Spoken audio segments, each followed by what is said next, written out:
Por la señal de la Santa Cruz de nuestros enemigos, líbranos, Señor Dios nuestro, en nombre del Padre, del Hijo y del Espíritu Santo. Amén. Señor mío y Dios mío, creo firmemente que estás aquí, que me ves, que me oyes. Te adoro con profunda reverencia.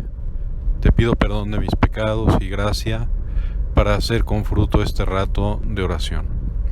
Madre mía Inmaculada, San José mi Padre y Señor Ángel de mi guarda, intercedan por mí. Pues en este lunes celebramos la fiesta de San Lucas, el médico querido, como lo llama cariñosamente San Pablo, el pintor de la Virgen, también como se le ha llamado a lo largo de la historia de la Iglesia. Uno de los 4 evangelistas que, como Marcos, no fue propiamente de los 12 discípulos, aunque muy probablemente andaba cerca de nuestro Señor, desde luego, pero que se dispuso a investigar con cuidado, como lo hace notar en su Evangelio y en los Hechos de los Apóstoles, que escribe dirigiéndose a el querido Teófilo, es decir, el que ama a Dios, como describe que después de haber investigado con cuidado la historia, se propone de manera ordenada escribir lo que sucedió con nuestro Señor y con la primera iglesia que se iba expandiendo por aquel mundo en torno al mar Mediterráneo. Yo quería resaltar de San Lucas, que ciertamente tiene muchas virtudes como santo, precisamente ese espíritu histórico, ese impulso histórico que lo invita y lo impulsa a investigar las cosas tal y como fueron. Qué importante es que conozcamos nosotros de manera ordenada la historia de nuestra fe, porque nuestra fe, a diferencia de muchas religiones, no es una fe que se apoye en mitos que no tienen lugar en un lugar, valga la redundancia, y un tiempo específicos determinados, sino que pues tratan de expresar sus verdades con ese lenguaje mítico, oscuro, fuera del tiempo y del espacio. No, nuestra fe es una fe histórica, en el sentido de que los acontecimientos que profesamos, que creemos, ocurrieron en un lugar y en un momento concretos del mundo. Dios comienza a actuar directamente en el mundo, desde luego con la creación, pero también de manera histórica. Sabemos, por ejemplo, que la historia de la salvación comienza, por supuesto, con el Génesis, con la creación, pero de manera concreta, históricamente hablando, como se entiende ahora la historia, comienza con la intervención de Dios en la vida de Abraham, y que luego, a través de Abraham, se va formando un pueblo, preparando así la llegada, la encarnación de su Hijo, que toma carne en el seno virginal de la Virgen María, en un momento muy concreto, en un tiempo que se puede datar, fechar, donde gobernaban ciertos personajes, donde la cultura era como era, etcétera, ¿no? Qué importante es eso. Nuestra fe está metida en la historia, nuestra fe hace historia, nuestra fe tiene historia concreta. No son mitos, son realidades, constatables.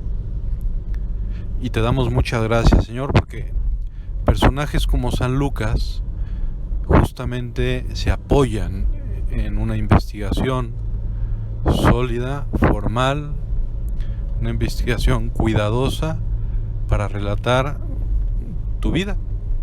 Aunque no te han tratado personalmente, no lo sabemos en el caso de San Lucas, por lo menos algo, sí que sabemos que se puso a investigar. Y por ejemplo, los estudiosos tienden a afirmar que San Lucas conoció a los apóstoles, que San Lucas conoció incluso a la Santísima Virgen, de la cual obtuvo pues esos relatos tan importantes y tan bonitos que no hubiera otra forma de conocer si no fuera por el testimonio de la Virgen y la puesta por escrito de San Lucas. Me refiero muy concretamente al milagro de la Encarnación, cuando el ángel Gabriel se presenta ante María y le ofrece de parte de Dios Padre ser la madre del Hijo, y ella dice: sí, hágase en mí según tu voluntad. Bueno, pues eso que ocurrió en la intimidad de la oración de la casa de María Santísima Virgen, eso no lo hubiéramos podido saber sin el testimonio de ella misma y sin la puesta por escrito de San Lucas. Por eso le llaman, entre otras razones, el pintor de la Virgen. Hay quien dice que algún cuadro por ahí se le atribuye, un cuadro físico, ¿no? Una pintura de la Virgen se le atribuye a San Lucas, pero más bien esta imagen del pintor de la Virgen se refiere a que él tuvo ese acceso a la Virgen y nos pudo dejar una imagen muy clara con los testimonios que tenemos de la vida y persona de nuestra Madre del Cielo, María Santísima. Qué bonito día para festejar a San Lucas, que además pudo poner por escrito no solamente la vida de nuestro Señor, de la Virgen, sino cómo fue creciendo desde los primeros momentos la Iglesia. Ahí tenemos el relato puesto por escrito en los Hechos de los Apóstoles, también atribuido al santo médico, a San Lucas. Fue, por otro lado, acompañante, discípulo de San Pablo, fiel acompañante en algún momento dado, como la primera lectura de hoy nos recuerda. Fue el único que permaneció allí junto al apóstol cuando estaba en dificultades, encarcelado. Pues le pedimos a San Lucas que por su intercesión Dios nos ayude y nos anime a tener ese espíritu histórico, que nos animemos quizá a buscar un buen libro escrito por una pluma ortodoxa sobre la historia del cristianismo, historia de la Iglesia, y que estemos muy orgullosos de leerla y de conocerla, que no nos conformemos con esas ideas que a veces en nuestra cabeza son vagas, pero que tienen un fundamento histórico, real. Hay varios libros, pidámosle a alguien de confianza que nos recomiende uno para aprender de la historia de la Iglesia, pero por lo pronto, ¿por qué no comenzar a leer el Evangelio así, de corrido, el Evangelio de San Lucas, un capítulo al día quizá, y continuarlo con los Hechos de los Apóstoles? Te doy gracias, Dios mío, por los buenos propósitos, afectos e inspiraciones que me has comunicado en este rato de oración. Te pido ayuda para ponerlos por obra. Madre mía Inmaculada, San José mi Padre y Señor, Ángel de mi guarda, intercedan por mí.